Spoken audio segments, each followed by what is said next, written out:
মাঠে গড়ায়নি বিপিএল এর ম্যাচ। মিরপুরের উইকেটের পাশে একা মন খারাপ করে দাঁড়িয়ে আছেন বিসিবি সভাপতি আমিনুল ইসলাম বুলবুল। দর্শকরা এসেছেন, ক্রিকেটাররা আসেনি। মিরপুরের উইকেট প্রস্তুত, স্টেডিয়াম প্রস্তুত, ক্রিকেটাররা আসেনি।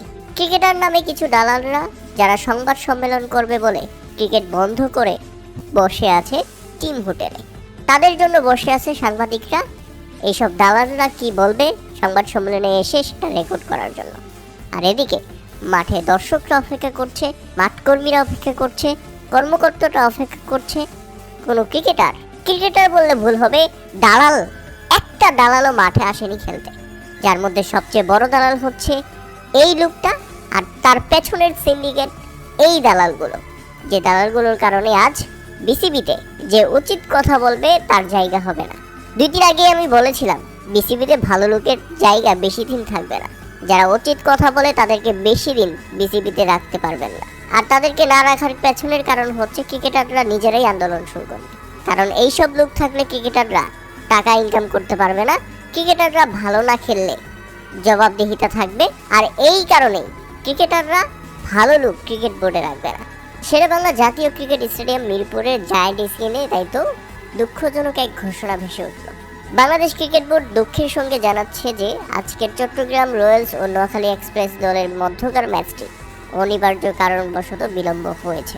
এতে দর্শকদের যে অসুবিধা হয়েছে তার জন্য বাংলাদেশ ক্রিকেট বোর্ড আন্তরিকভাবে দুঃখিত এবং সকল দর্শককে অনুরোধ করছি ধৈর্য ধারণ করে আসনে অবস্থান করতে, কারণ ম্যাচটি যত দ্রুত সম্ভব শুরু করার জন্য সর্বোচ্চ চেষ্টা চালানো যাচ্ছে।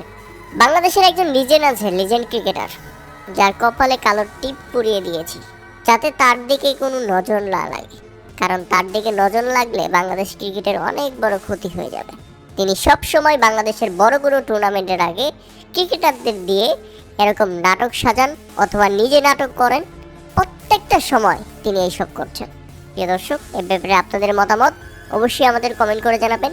এইসব দালালদের ব্যাপারে অবশ্যই আপনাদের মতামত আমাদের কমেন্ট করে জানাবেন। বাংলাদেশ ক্রিকেটার নয়, বরং দালালের সংখ্যা সবচেয়ে বেশি। খুব আক্ষেপ নিয়ে এই কথাগুলো এই জন্যই বললাম যে বাংলাদেশের মর্যাদার জন্য বাংলাদেশ বিশ্বকাপ খেলতে যাচ্ছে না। বাংলাদেশকে বিশ্বকাপ থেকে বাদ দেওয়ার পরিকল্পনা চলছে। মুস্তাফিজুর রহমানকে আইপিএল থেকে বের করে দেওয়া হয়েছে। তখন এইসব দালালরা, তখন এইসব ক্রিকেটাররা কোনো কথা বলেনি। দেশের কোনো নেতিবাচক বিষয়ে তারা কোনো কথা বলে না। আসলে তারা নিজেদের সম্মানের জন্য সব কিছু করে। এই যে বিসিবিতে যেসব আলোচনা হয়েছে, বিসিবির এই পরিচালক যেসব কথা বলেছেন, তাতে এইসব ক্রিকেটাররা অসম্মান বোধ করছে বলেই তারা আজকে ক্রিকেটকে বয়কট করেছে। অথচ বাংলাদেশ যখন অসম্মানিত হয় বিশ্বের কাছে, তারা নিজেরা খেলতে গিয়ে ব্যর্থ হয়ে অসম্মান হয়।